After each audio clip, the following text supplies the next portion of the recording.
बच्चों आज हम पढ़ेंगे स्वास्थ्य के आयाम। कल हम लोगों ने पढ़ा था कि स्वास्थ्य के 4 मुख्य आयाम होते हैं। पहला कौन सा था बच्चों? जैविक आयाम। कौन सा था? जैविक आयाम। दूसरा कौन सा था? मानसिक आयाम। दूसरा था हमारा मानसिक आयाम। तीसरा था हमारा सामाजिक आयाम।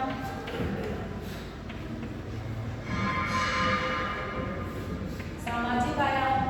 चौथा था हमारा जो कि भारतवर्ष में ही है, आध्यात्मिक आयाम। आध्यात्मिक आयाम। तो कल हमने पढ़ा था, ये चारों आयाम पढ़े थे और चारों आयाम में हमने कल इसके बारे में पहले कल पढ़ लिया था। तो आज हम लोग पढ़ेंगे मानसिक आयाम के बारे में।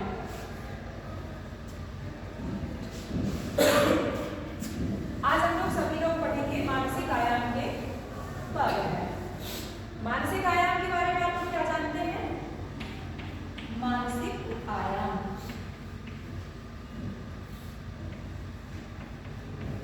मानसिक आयाम आज हम इसके बारे में पढ़ेंगे। मानसिक आयाम क्या होता है? इसके क्या गुण हो सकते हैं? जैसे तो आज हम पहले इसके गुणों के बारे में समझेंगे कि मानसिक आयाम के गुण क्या होते हैं। तो हम पहले समझेंगे इसके गुण। इसके गुण क्या है? प्रॉपर्टीज, इसके गुण क्या है?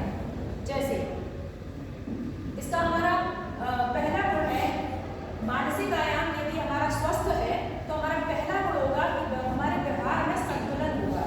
क्या होगा? हमारा व्यवहार संतुलित होगा।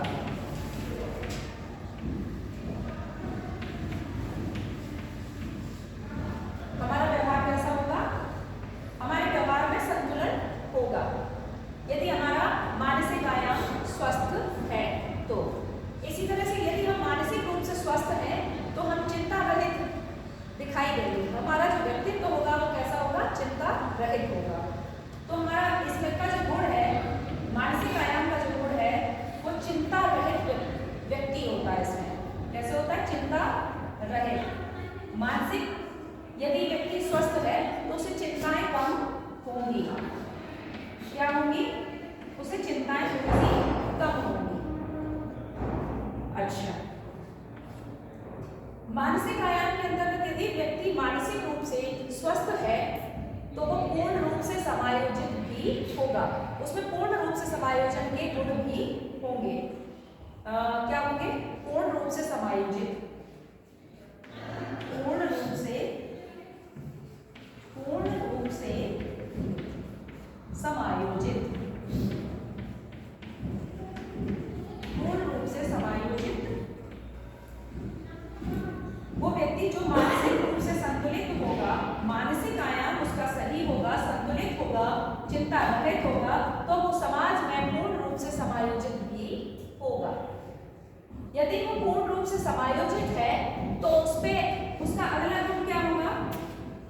कि वो आत्मनियंत्रित भी होगा। क्या होगा? आत्मनियंत्रित।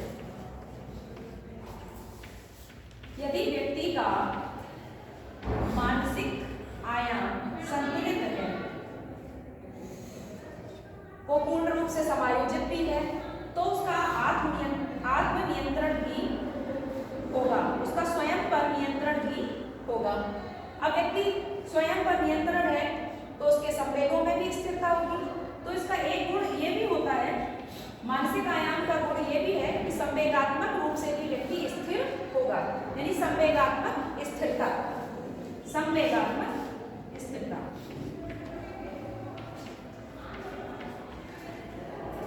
संवेगात्मक स्थिरता,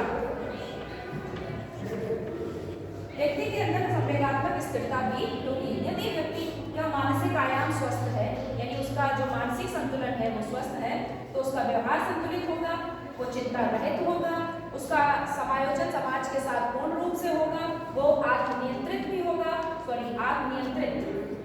आत्मनियंत्रित भी होगा और उसके संवेगात्मक उसमें संवेगात्मक स्थिरता भी होगी। आप लोग